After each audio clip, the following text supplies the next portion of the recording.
Hi, this is Haya Grossberg, and I wanted to share a memory with you, but first I want to say that this memory came to me because right now it's the middle of the night, it's around 3:30 a.m., and I'm having one of those nights and one of those feelings where I just want to collapse or I want to go to someone in turmoil and say, I'm overwhelmed, life is too much, I am so done, I'm just fed up, or everything feels too hard and I just want like someone to hug me, or to just like do something soothing, or just embrace me in this feeling of like total overwhelm. And it reminded me of another time that I had that feeling when I was 19 and I had just come back from a 1 month long meditation retreat, a group retreat. It was my first one in Vermont, in a small, very, very cold, wintry town that I had spent the month of January in, mostly with some sort of a flu the entire month of doing this retreat.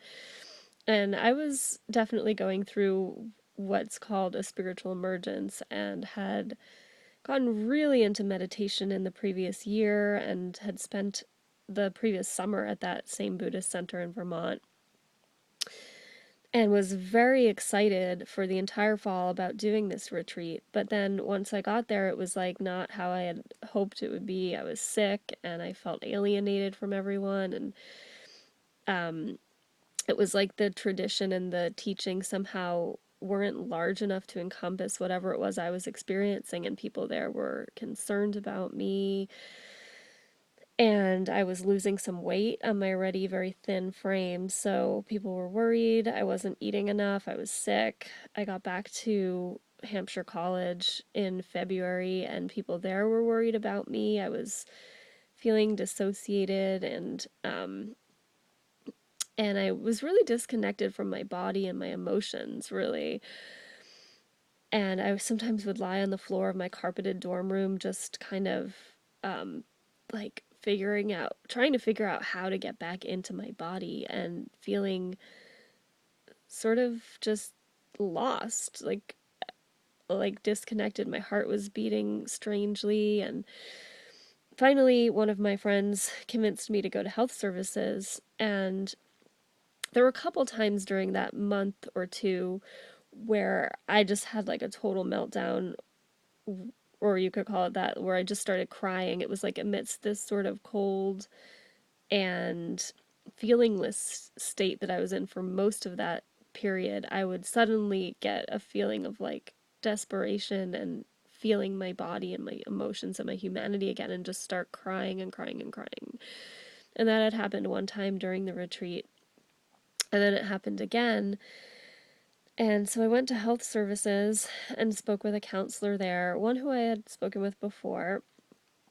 And so yeah, I was in this really, really raw, vulnerable state and crying. And so the first thing they did there was they weighed me, and then I was sitting in the office with the counselor, and she took out the DSM while I was sharing, while I was expressing how lost and confused I felt, and telling her a little bit about the meditation retreat. And so while I was talking about this, she was flipping through the pages of the DSM and reading off symptom lists of different diagnoses.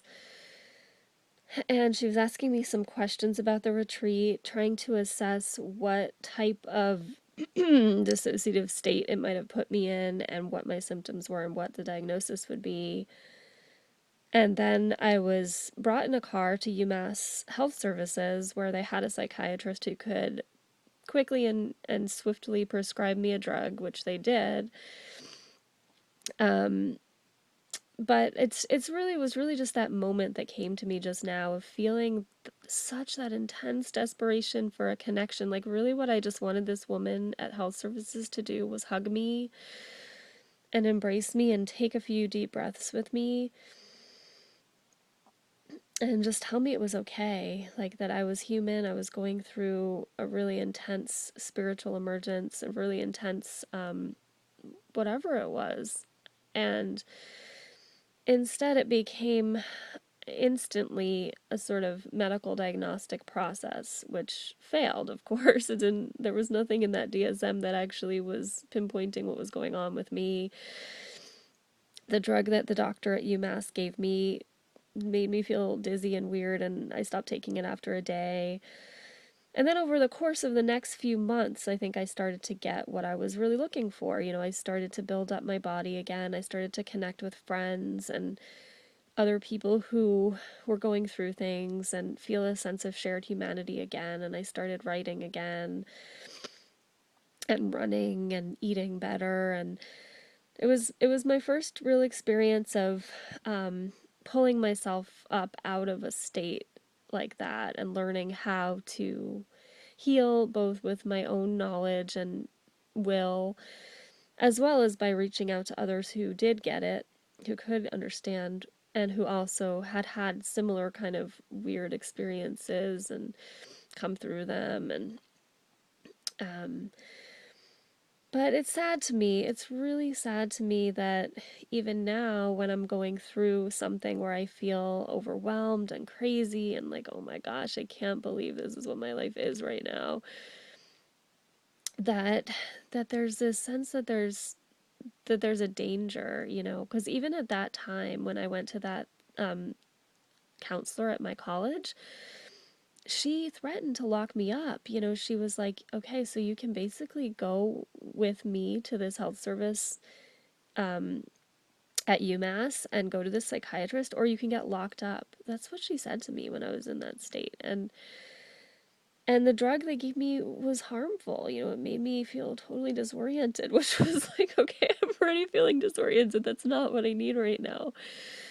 Um, so I'm sad. I'm sad that when us as human beings in our current world are feeling completely overwhelmed at our wits' end and just like really a few deep breaths and a hug and somebody to look us in the eye and listen to us and just give us some attention and some basic acceptance is it's so simplistic. And maybe share a meal with us or go for a walk or just listen for a while and talk as a shared uh, a human being on a shared journey or a different journey, but in the same world. It could be so powerful, yet our sophisticated Western medicine has other plans for us. Um, so I really, really wish that our world could come back to a place where people had basic common sense and humanity around crisis. And I do think that there are pockets of that, but I was just thinking about how I really, to this day, bottle up a lot of those emotions because it doesn't feel like there's a safe place for them. And the places that society has constructed that we think of as supposed to be the safe place to go in a crisis, to many of us feel like the least safe place.